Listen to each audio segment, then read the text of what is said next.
All right, let's cut right through the noise. Welcome, everyone. Today, we are putting FC Barcelona's chaotic summer transfer window under a microscope in this explainer. There is just so much noise, clickbait, and endless rumors swirling around right now. Our goal today? We're going to break down Barca's actual tactical needs, the very real financial constraints they are operating under, and what's truly happening behind closed doors. Here is our roadmap for this explainer. First, the need for goals. Then the Ferran Torres drama, the striker search, replacing Frankie de Jong, and finally, a lap around the broader transfer market. Let's get right into it.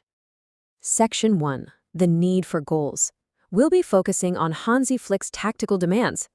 So lately, the club has been leaking to the press that they're totally fine with their current squad. No new signings technically needed. But come on, you really have to ask, can a club aiming for every single title actually survive without bringing in a guaranteed goal scorer? You'll hear people point to the Spanish national team, right? They'll say, look, Spain won without a traditional prolific number 9. Scattered goals are totally fine. But wait, does that logic actually apply to Barcelona? Well, to put it bluntly, comparing Spain's international success to Barca's reality is like comparing apples and oranges. Spain won that World Cup by building an absolute fortress. I mean, they conceded just one single goal and allowed barely 10 shots on target the entire tournament. Hansi Flick's system, it's the exact opposite. We're talking full throttle, high risk, heavy metal football. They are going to concede chances, that's just a fact. And to survive that kind of high wire act, Flick historically demands a pure 40-plus goal a season striker. Think Lewandowski in his prime at Bayern. Without that elite focal point, this high-energy system really runs the risk of just burning itself out. And hey, you don't just have to take my word for it. Listen to the manager himself. If you catch his recent interviews, Flick's tone has definitely shifted from optimistic to quite stern. He flat out admitted, and I quote, "We know we have to do something regarding the center forward position." So while the PR machine is pumping out sunshine, the manager is waving a pretty massive red flag. Moving on to Section 2, the Ferran Torres drama. We're looking at the internal friction and some really high demands. Right now, the guy essentially holding the keys to that vacant number 9 spot is Ferran Torres. And wow, is this situation getting complicated? During a recent media tour in the US, he basically laid down a challenge to the front office. He said, Barcelona have to show that they love me. If they are interested, they can come and negotiate. He even threw in this cryptic little line about how, in football, you never know what could happen. So he is publicly demanding a new contract. And it's pretty clear he thinks he's the one holding all the cards. This stance has created a mountain of internal friction. It's not just about better financial terms for Ferran. He wants a guaranteed starting role as the number 9. He's even flirting with PSG's transfer interest, seemingly to build up some leverage. But pundits, they're definitely rolling their eyes at this. They're quick to point out that his month-to-month inconsistency doesn't exactly scream Mbappe-level mega deal. I mean, fans are still having nightmares about that massive missed chance against Chelsea last season. A lot of critics out there feel he is massively overvaluing himself, maybe riding a bit too high on just that one World Cup final goal. So where does that leave Deco and Joan Laporta? Honestly, their hands are totally tied.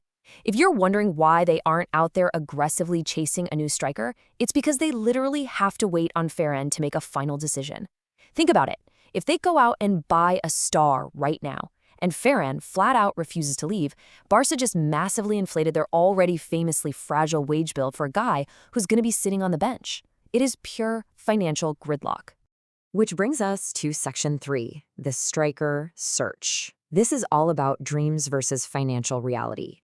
Let's assume for a second that Barcelona somehow forces the issue and goes to the market. Who are they actually targeting? Well, the reality is a bit grim. Julian Alvarez. That's the absolute dream signing, but he's currently unavailable. Then you have Victor Osimhen. He actually has been offered to Barca, which sounds great, until you look at the cost. A €75 million fee plus a $15 million net salary with La Liga's strict fair play rules, that is absolute fantasy without massive sales. Because of this, the club might be forced to look inward, potentially relying on wingers like Anthony Gordon or Karim Adeyemi to play completely out of position centrally. And just to double down on that Julian Alvarez dream for a second, it really is just a dream. Alvarez is showing up to Atletico Madrid's preseason perfectly on schedule. There's zero signs of a rebellion, no skipped training sessions, no forcing a move. When a player won't push for an exit and his club refuses to sell, all this waiting around, it kind of just feels like a smokescreen by Barca to justify keeping their wallets firmly closed. Okay, Section 4, replacing Frankie de Jong. How are they solving the midfield crisis? Because let's not forget, the attack isn't the only fire they need to put out. Barcelona is staring at a massive void in the midfield right now, thanks to that severe knee ligament injury Frankie de Jong picked up at the 2026 World Cup. To solve this, a really fascinating name has shot to the top of Flick's shortlist, Azzedine Ounahi. He's a Moroccan international, and he brings exactly what Barça is missing. We're talking extreme composure under pressure, amazing creativity, and this crazy technical ability to just glide past opponents in tight spaces. He actually welcomes the press, which is a classic tailor-made Barça profile. But you know the real reason he's rocketing up their shortlist? This massive number right here. 10 million euros. Originally, Ounahi had a 25 million euro release clause, but because Girona suffered relegation, reports are suggesting that fee is plummeting. For a club like Barça, constantly in a chokehold by financial fair play regulations, grabbing an experienced, technically gifted international for just 10 million, that is an absolute steal. But they've got to move fast on this one, because Real Betis is already circling. Let's pivot to Section 5, around the transfer market. Some quick updates on European rivals. Let's zoom out from Catalonia for a rapid-fire look at what's happening across the rest of the continent. Just a day ago, Vinny Jr. returned to Real Madrid training, which pretty much kills those wild rumors about him forcing a move to Arsenal. Today, Manchester City made a huge wave agreeing to personal terms with Bodadai.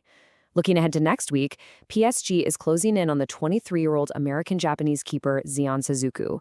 And projecting all the way to next season, Chelsea is already planning a development loan to Strasbourg for Mikhailo Mudryk so he can regain his sharpness. Out of all those, that Manchester City update is definitely the one you want to keep an eye on. Their aggressive move for Bodadai, that is not happening in a vacuum. It could actively trigger a domino effect that accelerates Rodri's departure from the Etihad. If that happens, it would send absolute shockwaves through the entire European midfield market. So that brings us to the ultimate question we're leaving you with today. When all is said and done, will pragmatism or panic rule Barcelona's transfer window? Are we going to see them make smart, calculated moves like swooping in for that 10 million euro bargain for Ounahi? Or is this completely unresolved Ferran Torres drama going to force them into a desperate 11th hour panic buy? It's a high-stakes chess match right now, and the clock is definitely ticking. Thank you so much for joining me for this explainer. I hope this helped clear up what's actually going on behind all those headlines. Stay curious, keep watching the market, and I'll catch you in the next one.